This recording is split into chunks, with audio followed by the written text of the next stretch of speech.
Well, I enjoyed talking with Sean Peche, not just because he's one of the best money managers in the world, and that's official. I'll tell you why in a moment.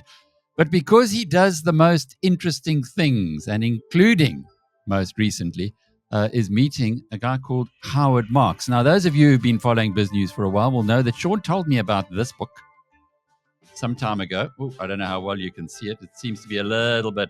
Anyway, it's called The Most Important Thing. It's written by Howard Marks. Sean said, you got to read this book. It's a classic.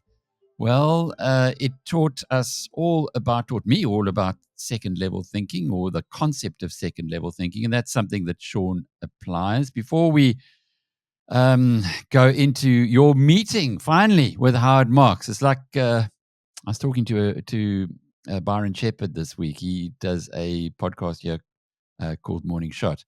And he was asking about the best people that I've interviewed and most interesting and so on. And I said, well, the one that's got away is Warren Buffett. So I've never interviewed Buffett, and I'm almost certain I never will. And you getting to meet with Howard Marks is a little bit like maybe me cracking an invitation to interview Buffett. Sean, it's extraordinary. How did you set it all up? Well, Alec, I have to thank you and BizNews and LinkedIn. And let me tell you what happened. So you'll recall at BizNews IC, okay, in March, I spoke about cycles, and I referenced Howard Marks quite a bit. I'd read his book, The Art of Mastering Cycles and Getting Your Odds on the Side. And then I posted that on LinkedIn, and I got contacted by Richard, who's Oaktree's MD over here in the UK. And I didn't know Richard, and he just got in touch and he said, "Listen, Sean, I see you quote Howard Marks quite a bit. You're obviously a fan. He's over here at the end of May. We're going to see some clients, and we're having a group lunch. Would you like to come along?" So I said, absolutely. That's so kind of you. And so it was because I'd had the opportunity of BizNews to actually talk about him. And then LinkedIn, which is such a positive forum, that's what I like about LinkedIn. Everybody's doing good stuff, and we're all in this together. I had the opportunity to meet him. So that was last Thursday. And I have to say it was such a positive experience. And he surprised on the upside. He's a lovely man. Just to touch on that, he's the co-chairman of Oaktree. And Oaktree managed some $203 billion in assets, mostly credit, 80% credit, a small bit of equity, which is mainly private equity, and then some real estate, with a fantastic track record. I mean, that's how they've managed to amass $200 billion. It was bought, 62% was bought by Brookfield Asset Management in 2019 for nearly $5 billion. So, here you've got a very wealthy person who doesn't earn a salary, doesn't take a bonus, obviously has got some equity in the business, but loves talking to people and teaching and all of that. And so he's just such a lovely guy. And just to give you an idea, we had a finger lunch in one room, and there were about 12 of us. Okay. So a finger lunch in one room, and then the presentation was in the next room. And he came in at the end of the finger lunch, went around, introduced himself to everybody, shook my hand and said, "I'm Howard." And then we went through to the main presentation. But a quick little story. I said, "Howard, it's such a pleasure to meet you. And I've actually brought you a gift for you and Richard for inviting me. And it's some South African wine. I don't know whether you drink wine, but it's from the Cape of Good Hope. And I thought we could all do with some Good Hope." Thought it's a bit cheesy when I say it now. It was probably very cheesy at the time. He said, "I've never been to South Africa." And I said, but Howard, you famous there? Okay, in part thanks to you, Alec. I said, "You're famous there." I said, it reminds me of Rodriguez. You remember that singer Rodriguez, and they had that movie Sugar Man? He says, "I know the movie."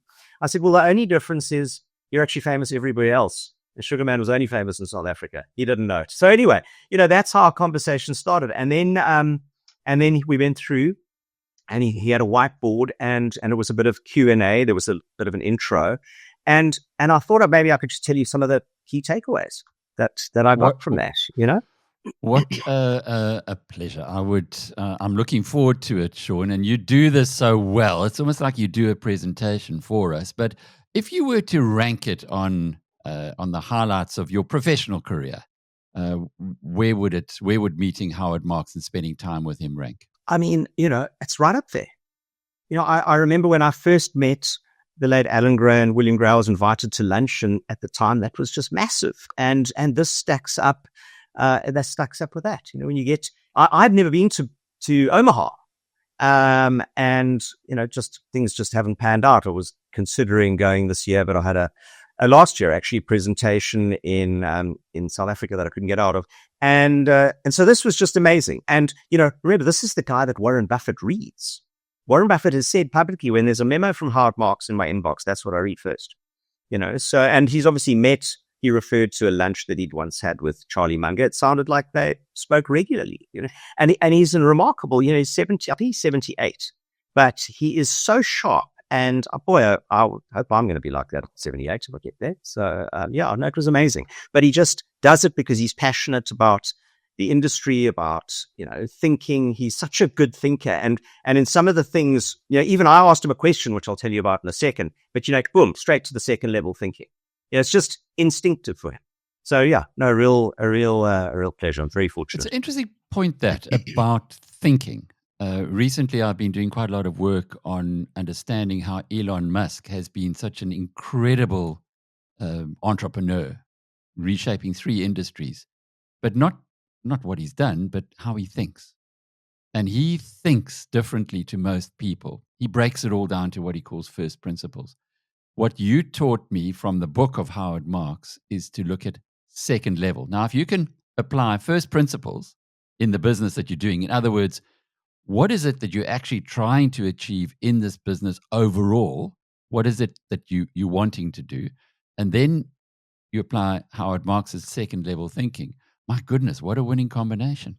Look, that's right. And we're so lucky these days because you speak to people and they go, I wish I'd had a mentor when I was younger. And you go, well, we've got mentors. We've got guys like this that do podcasts. Every single one of Howard Marks's memos is on a podcast. You can go and have a look. Memo by Howard Marks. You go listen to them. And obviously ahead of this meeting, I was re-listening to all of them. I mean, I'd read many of the memos. I hadn't actually listened to the, sound in his head. So we're so lucky because we've got YouTube, we've got these books, we've got the podcasts, we've got, it's all accessible to us at very low cost. It's quite incredible, really. It is indeed. Okay, so you have a finger lunch. Hopefully you washed your hands before you shook his, and off you went into the presentation. So take us through it. Yeah, so he started off talking about setting up Oaktree back in 1995 with his partners, one of whom he refers to quite a lot is Bruce Karsh, and they are co-chair. And go and have a look at Oaktree's website because they outline their philosophy and their business principles. And he says we haven't changed a word since 1995. And the first thing on the first point on their philosophy, and I'll just read it. I'm not going to go through all of them. I'll just read this one. It said, risk. Our goal is not superior investment performance, but superior performance with less than commensurate risk. Above average gains in good times are not necessarily proof of a manager's skill. It takes superior performance in bad times to prove that those good time gains were earned through skill, not simply the acceptance of above average risk. And I think that's just brilliant. He made the point in the conversation. He said, look, in good times, it doesn't matter if you underperform in good times because everybody's outperforming. I mean, everybody's doing well. You're all going up in absolute terms. The rising tide lifts all boats. The key is how do you do in tough times? Okay. Because if it's 2 steps forward, 1 step back, then that's fine. But if it's 2 steps forward, 3 steps back, you got a problem. Think about rugby. You make a few and then you consolidate and then you try and make a few more meters. So that was the one. I mean, there's some others, but there's 6. Okay. Emphasis on consistency, the importance of market inefficiency, the benefits of specialization. Macro forecasting is not critical to investing. Now that's something that's close to my heart. I mean, Simon used to say, the future's just unforecastable. I mean, in such simple terms. Simon Murray, that is. Simon Murray, yeah. And in, so these incredibly smart people have an amazing way of just putting these complex ideas into simple terms. But it's fundamental to Oaktree. And he has a great analogy because he talks about this. He says, imagine you had perfect foresight. In 2019, you knew that the pandemic was going to happen the next year. And in 2021, you knew that Ukraine war was going to happen next year. And in 2022, you knew that Hamas was going to, and Israel were going to, be on the brink of Middle East war and all that. And you sold because of those fears. You lost money. Okay. So the point he makes is, look, even if you knew what was going to happen, you don't know how the market's going to respond to what happens. Okay. So that's quite a key point. And the one thing that comes through in their philosophy, he says, you speak to some organizations and you ask them, well, what's your philosophy? And they go, well, which fund? What do you mean, which fund? Well, we got a growth fund over here. We got a value fund over there. He goes, we have one philosophy throughout the organization that we just eat, sleep, and drink. And he says, you got to know who you are and what you do. And he uses a great example. He says, if you're standing at a bus stop, you'll probably catch a bus. But if you run between bus stops, you may never catch a bus. Okay. So if you, like, one day you're a valiant guy, next day you're a growth guy, and the next day you're a this, and you're fitting from one idea to the next, just stand at the bus stop and know which bus stop you want to stand at, what's good for you, what's true to your persona, and focus on that, and so that's interesting point there. You only have one fund at Ranmore. Yeah. And your performance, I was having a look at your performance before coming on, just to make sure you're still there. For those who don't understand, when you're in the 1 percentile, that means of all the funds in the world, those in the top 1% are in that 1 percentile. So 1 in 100. And you're in that level in your peer group, going all the way back to 5 years, and this year, year to date as well. And you've got one fund. Now there are many competitors, and I'll call them competitors because they're also looking for the investors' money, who run a plethora of funds, and they would have not just value and growth; they would have a tech fund or an Asian mining fund or a Japanese big corporate funds, and the list is endless. What does Howard Marks do? Does his Oaktree have lots of funds or different funds, or do they only have the one like you? No, so they do have a number of funds. Okay, so they will have an emerging market credit fund, a global credit fund, a developed market credit fund, a high yield fund. So it's mainly interest. But the important point is that across all those funds, they're value investors. Okay. So you don't have one lot trying to, play a different game. It's just a different game in different subsets, a same game in different subsets of the market. That's the thing. So you would be a value investor in emerging markets or a value investor in Europe. But what about from your perspective? Why have you only got the one fund? That you're getting so big, are you looking to perhaps diversify? Definitely not. No, we've got one fund because, look, we're fortunate, Alec. The nice thing about a global fund is that when the US is attractive, you can buy US equities. Okay. And then if you think, right, Europe's more attractive, within our fund, we can sell those US shares and buy the European shares and then go and buy the Korean shares and all the rest. If we had an American fund and a European fund and an Asian fund, and you, as an investor, said, oh, Sean likes America, you buy the US fund. And then we go, you know what, we actually think that Europe's better value. You then have to sell the US fund, incur capital gains tax, move your money across, convert it from dollars into euros, then invest via, it's just like, so it's actually, we think it's better for the clients because we can move it, as we see these opportunities coming. And we've got a huge universe. And we see we're not going to launch any other funds. We're going to stay focused. We don't even do segregated accounts. What does that mean?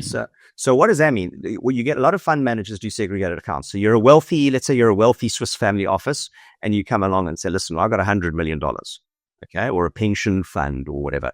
I see your global equity's done well, but we want it slightly different. Can you just run $100 million fund here separately for us on the side? Yeah. And a lot of fund managers do. And when you start off and you grow, you'll take money from anywhere pretty much. Okay. We've said, no, we're not going to do that. We want all the money in the same pot. Okay. We want all our staff, in the same classes of shares that all our clients are. There's no special classes for no fees for staff and none of that. It's like we're all in the same pot, on the same boat together. We think this is the way it makes sense, so we stay focused, because otherwise I'm in fee negotiations with that family office and fee negotiations with that sovereign wealth fund and checking that agreement, and that's simple, and worrying about that prospectus and 5 fact sheets each month, one fund. It feels a little bit like the way we do media, a bit purist, but it takes longer to get anywhere, but it is much more sustainable because you know exactly what it is that you believe in. With us, we're a platform. We're not here to tell you what you should think. We are here to speak to people like Sean Peche who know what they're talking about, so you can listen to them and say, yeah, okay, I learned from him, or don't for whatever reason they might not agree with you. That's what we are here to do. It seems to me that you're also somewhat purist in your investment approach. Yeah, we are. We have, we all in the team know exactly what we think, our approach, our process, and we just do it wherever we are in the world. And so, and then that just frees us up to just stay focused. So it's, that was good to know that that's how they've built such a successful business. Alec, he spent quite a bit of time talking about risk. And again, interesting, debunks a lot of the stuff you learned at university. So think of the chart, you've got return on the y-axis and you've got risk on the x-axis, and you've got a line that goes up, so that conventional thinking, the more risk you take, the higher the return. He goes, yeah, but no. His point is along that line, there's a range of outcomes. So there's a probability curve at each point along the line, because just because you've taken more risk doesn't mean you're guaranteed a higher return. It means you might have a higher return, but you also might guarantee a far lower return if you bet on a risky company. So, again, it's a second level, not just taking something at face value. It's digging a little bit deeper. So, and his point is, look, risk is the probability of losing money. Okay. Many people talk about, risk is volatility, but you get positive volatility and you get negative volatility. We all want positive volatility. We don't want negative volatility. So, the risk is the probability of losing money, and you can't measure it in advance. But we have to, so because of that, you have to accept it. You have to accept risk. Okay. And so focus on, and he said in one of those podcasts, if you avoid the losers, the winners will take care of themselves. But you've got to be focused, on avoiding those losers. And he goes, market's unpredictable. And so then how do you deal with that unpredictability?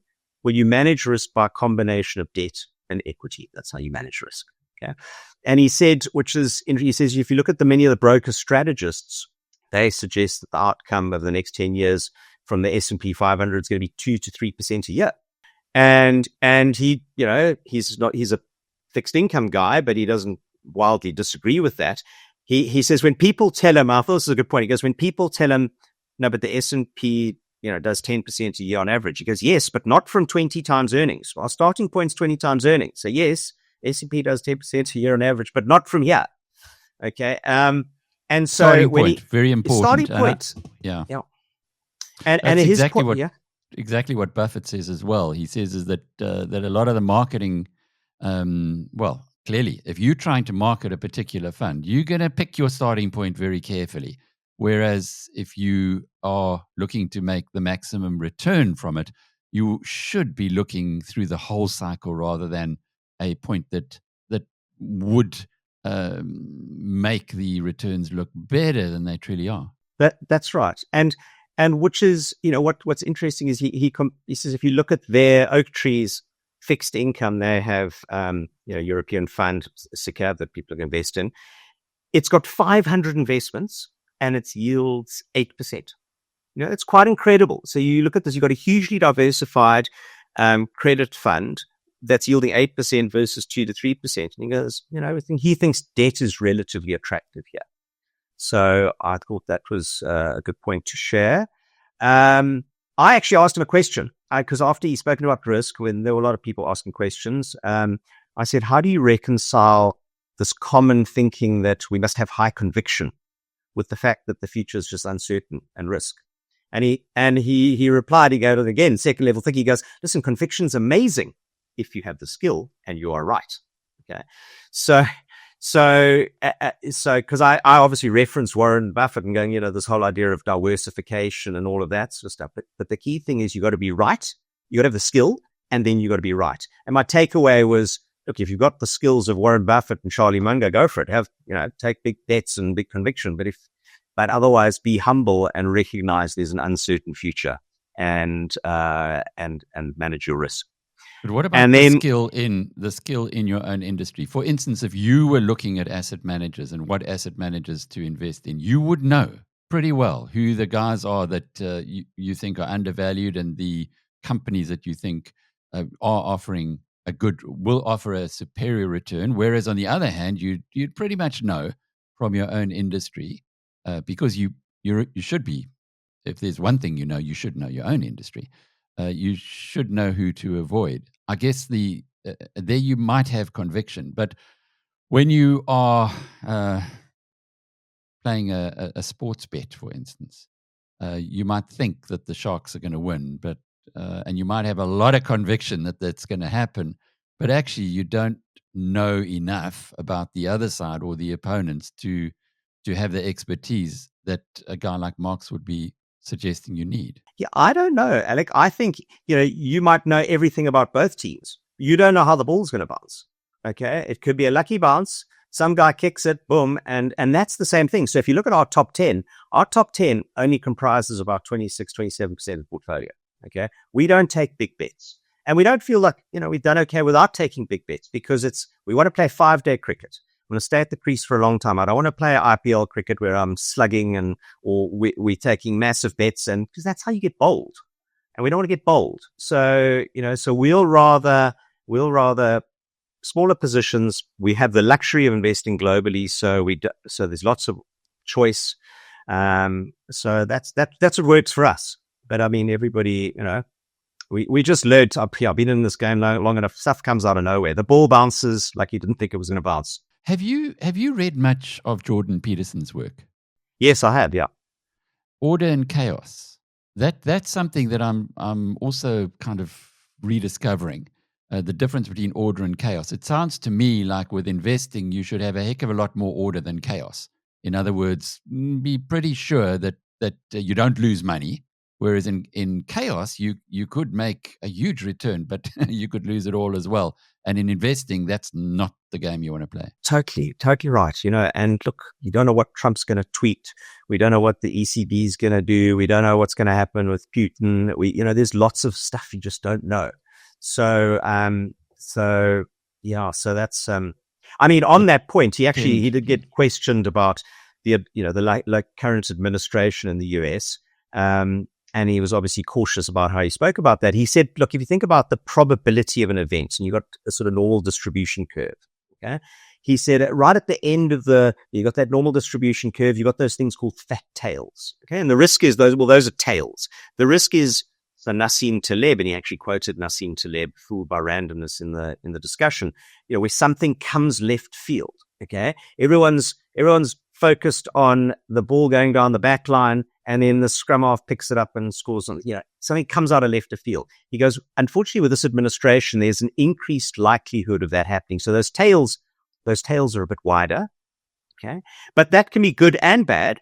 There's risk of tariff chaos, but at the same time, I guess there's the risk of the potential benefit of the war ending or whatever. Okay. So there's good and bad, but there are new things in the fat tails. Things like the administration not paying attention or adhering to a Supreme Court judgment. That's a new thing that would never ever considered possible in the realms of probability in that. So that was his thing, which I guess comes back to the thing is more risk. You just look at. I was just thinking this morning ahead of our conversation. A few months ago we were going to cut costs and it was going to be more efficient. Now Doge, Elon's left Doge. They're not going to save $2 trillion. Elon was a big fan. Now Elon's saying it's calling Trump stuff an abomination. The war was going to end, but now it hasn't ended, and sounds like he's letting Putin have a go at retaliating. So things work out so differently. It's amazing how that all pans out. So apply your thought process to what happened in the White House or in the Oval Office between Ramaphosa and co. and Donald Trump. We've had, well, all kinds of people have come from all different areas on what the impact of that was, whether it was good or bad. Did you, as a South African who's based in the UK, would have been pretty interested in all of that, I guess, if not from an investment perspective, then just at least from a patriotic perspective? Yeah, look, I was very disappointed in, I always got to be careful about politics and that, but I just thought really, really Trump, is that we're going to ambush somebody else now? The last one didn't go well. I think this one's going to go well. And I think it was very disappointing from the country. Clearly, crime is an issue. I thought the people who came out of that quite well. I thought Johan Rupert spoke very well. I thought John Steenhuisen spoke well. And it was, yes, we've got a massive problem with crime. And it's like, please, can you help us? But this is all, it was premeditated. I think you came out badly. I think Trump came out badly. I think Trump came out badly. So we all know we got a problem. There's not white genocide. It was disappointing. It was disappointing, but it showed Trump's colors again. So, Yeah, he's been more, and even his greatest supporters are having pause at the moment. Well, I think so. He's not following through. I mean, you saw this taco. Trump always chickens out. Having a good chuck. Oh, he didn't like that, eh?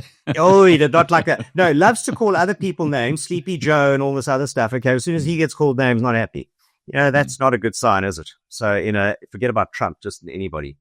Got to be able to laugh at yourself. So, so Alec, just coming back to Howard, his recollection of his previous memos is incredible. He would constantly cite them. Oh, I wrote that memo in Jan 2014. Wow. I mean, I can remember I wrote a LinkedIn piece. I can't remember the month. So he hasn't been to South Africa. I've got some ideas I'm working on. It'd be fabulous to get in there. Let's see. But please, for your listeners who haven't, viewers who haven't read his memos or whatever, go and listen to them, find the podcast. And also, that's the other thing. So on Oaktree, you can sign up to receive his memos. And, full marks to them. They said, if you sign up to receive the memos, don't worry. We are not going to send you every fun fact sheet and a whole lot of marketing material and all the rest now that we got your address. If that's what you want the memos, that's all you're going to get. So, it was a very, very positive experience. And hopefully some of your viewers get to experience it. You learn from that. Members of the tribe, for sure. Members of the tribe. They would like that, and particularly the point that you've made now, that again he's a bit of a purist, like you are, from the perspective of, we're not going to give this to a marketing department who are going to bomb you with information. If you want this, you'll get only this, and we respect you. And I think that's really where it all boils down to. Sean, he didn't recommend any insights that we can apply that people who are watching this conversation or listening to this conversation would be able to say, Howard Marks says, buy Anglo-American.